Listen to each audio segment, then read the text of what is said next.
The time has come to conquer our last remaining frontiers and lead the resistance to victory on all fronts.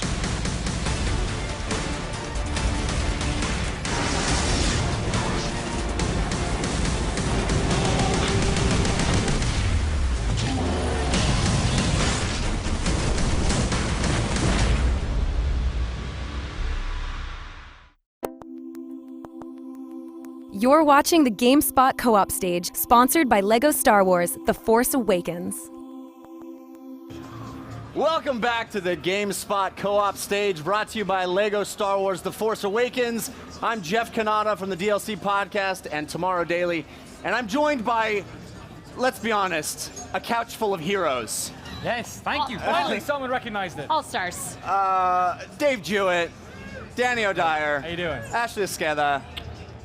You guys, it's E3. I know. It's happening. It's day one, and it feels like it's day 15 because Yeah. everyone's done press conferences. We've been here since day -1. Right, so. yeah. Minus Yeah, two, maybe. the days keep going into the negative column, Yeah. and they keep adding new ones. Yeah. It's crazy, but there's so much stuff to be excited about here.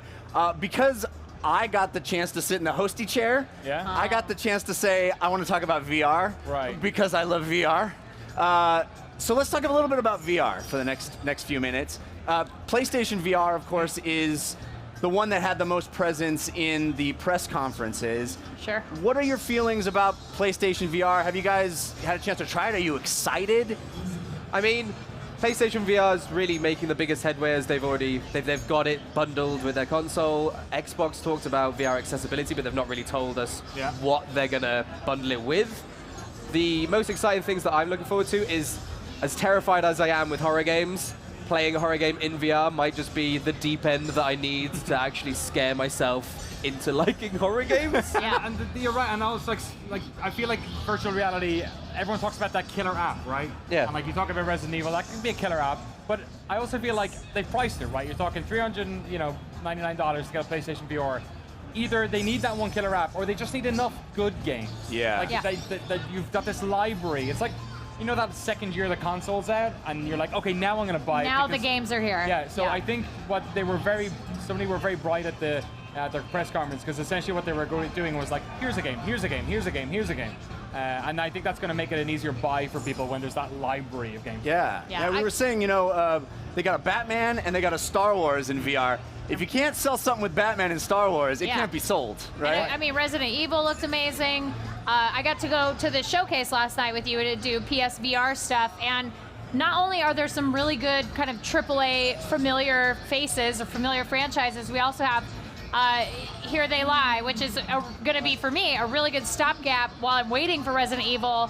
That's going to come out around launch, and I'll scare myself to death, and Yeah. maybe I won't actually ever get to play Resident Evil because I'll need a lot of therapy. I But think I heard your scream all the way across the convention center. I am genuinely concerned that I'm going to end up in the next sort of like player trailer, because I looked up in the middle of playing it and it looked like they had the PlayStation camera going with the Right. recording, and I'm I just screamed so loud at that Rat Man. There was guys, there's Rat Men happening in here. Here They Did Lie. you say Batman?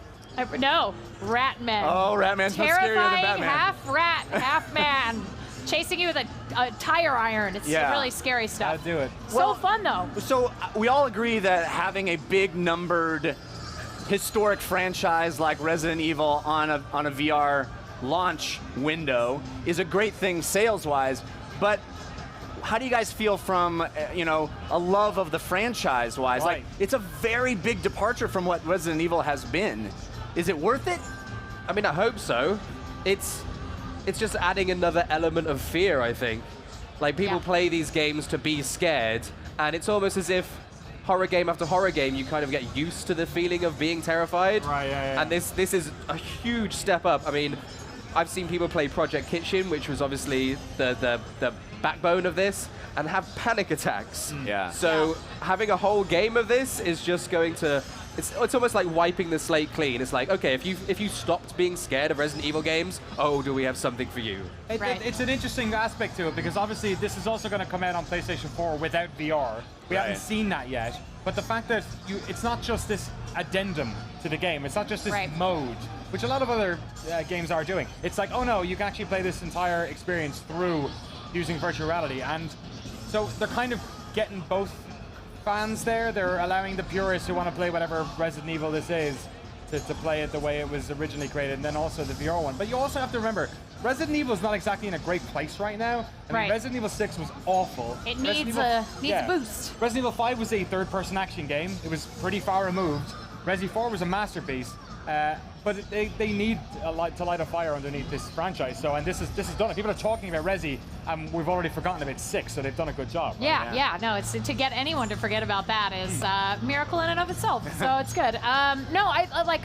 To your point, I think this is. I've heard so many developers talk about virtual reality as a new Wild West for development for games, and how when the PlayStation originally came out, there were a lot of questions about what players would be interested in. Would they want to move the camera themselves with the right thumbstick? Like, this was it's weird to think about that as an argument now because it seems so natural, but they're doing the same things in VR, and so to see all of these experimental sort of ideas happening.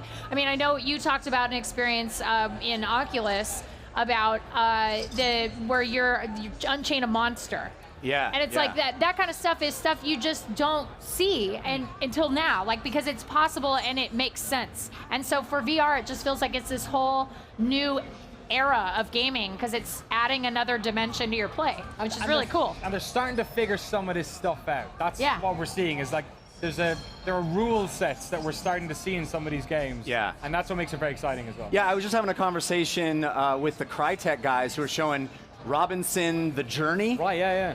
And, you know, they're the Crytek guys, right? They make Far Cry, they make they made Crysis. Yeah. Right, they're known for shooters, and they said, you know, everybody's coming up to us and going, well, why aren't you making a shooter?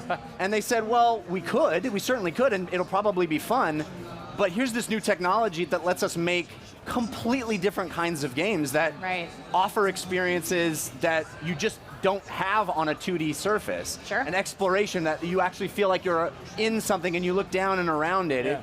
It really is a new kind of way to game. Yeah. It's weird that like the walking simulator thing happened right before VR because they're like made for each other. Right, yeah, totally. But it's interesting you mention Crytek because like they made Rise, and the original Rise was a Kinect game. Yes, you're and right. they figured, okay, this is going to work much better as just a brawler. So it's kind of like they're thinking, okay, let's not play this by the numbers. Let's just make something good that will work for what we have. Right. And the biggest appeal to VR for me is having that sense of exploration, seeing these open worlds, seeing all these cool things and exploring them from a new depth. Right. Finding these amazing picturesque worlds and getting to go through them. Whether it's a walking simulator, whether it's something a little more like niche and tight, just let me see them and let me explore them for myself. Right. Yeah. I just had Todd Howard upstairs and we were talking about Fallout VR. Right. He said one of the weirdest things is watching people, he said he used to watch Twitch streams of people playing Fallout and he just enjoyed the parts. He said people talk about the game when they're shooting, but actually most of that game is spent just ambling around and looking around. It's like purpose built for it, right? Yeah. Yeah. No, and I love that. I mean, that's what I'm most excited about. And that's an example of an existing game, an existing genre that I think is really going to benefit from a sense of presence because you want to feel like you live in those worlds. I want to feel like I'm in Skyrim, I'm in, you know, the Fallout worlds. And they do as much as they can to create that sense of first-person presence where they put your Pip-Boy on your hand. And Nice. and so now we have a technology that lets it actually feel like it's on my hand. Right. And I had a chance to play the Fallout 4 VR demo that they had for Vive at their presentation. And it's a little clunky right now. Right. The way you move in the world is through teleportation, which is a way to mitigate the nausea factor. Right. And that works great. But I think it still has a ways to go to fit perfectly, but it's amazing to be able to hold that Pip-Boy up and... Do you think that playing Fallout 4 in virtual reality will cause you to make different choices as the hero because you put yourself more into the character? That's an interesting question. I don't know. I mean, I always put myself in the character when I'm playing those Bethesda games anyway. I'm like, I don't want to be an a-hole. Let's be nice as we can.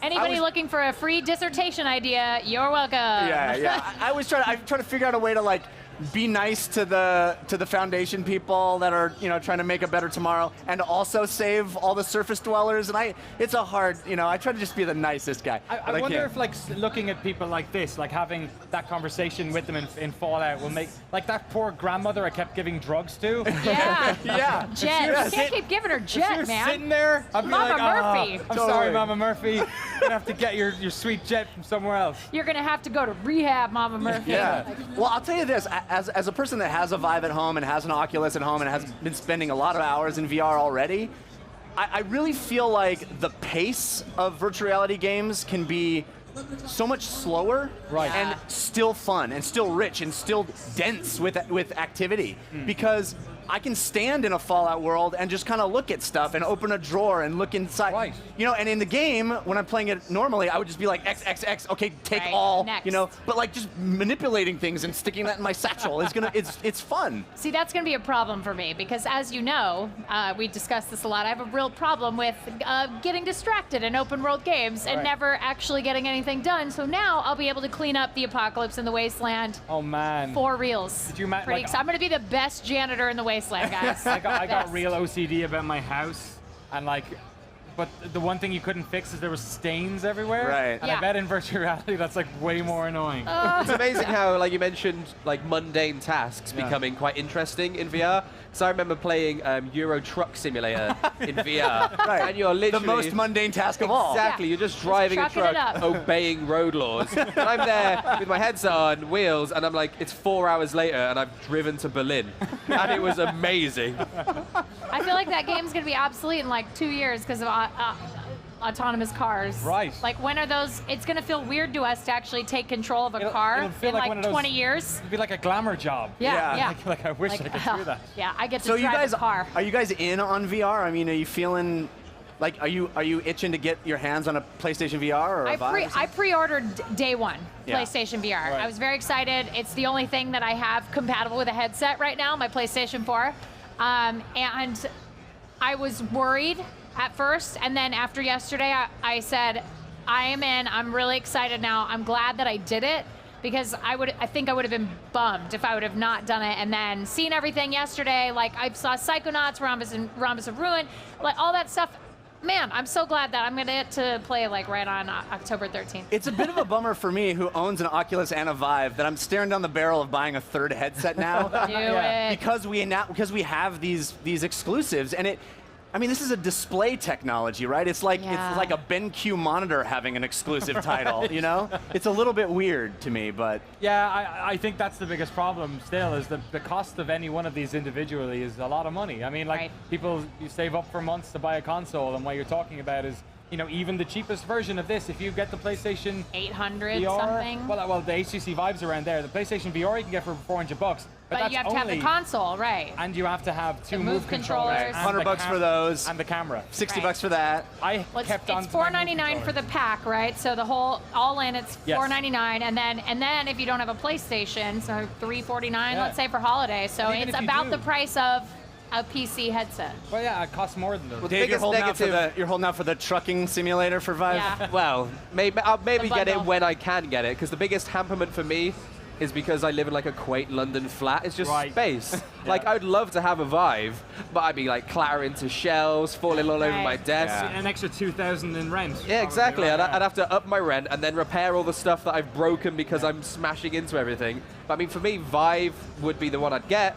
But if you're looking, if you're in like a cramped situation like I am, it seems that PlayStation VR will probably be Yeah. the best one for you. So Yeah. it's almost as if your lifestyle and your living arrangement is defining your VR choice yeah. as well. Yeah, that's very, very good point. And I'm very impressed with the PlayStation VR's visual quality. It has a crisp Yeah. screen. It has actually less of that screen door effect than the Vive has. So lots to be excited about with VR. We're going to be back talking about more stuff from the co-op stage. So stay glued to whatever screen you see us on. We'll be right back.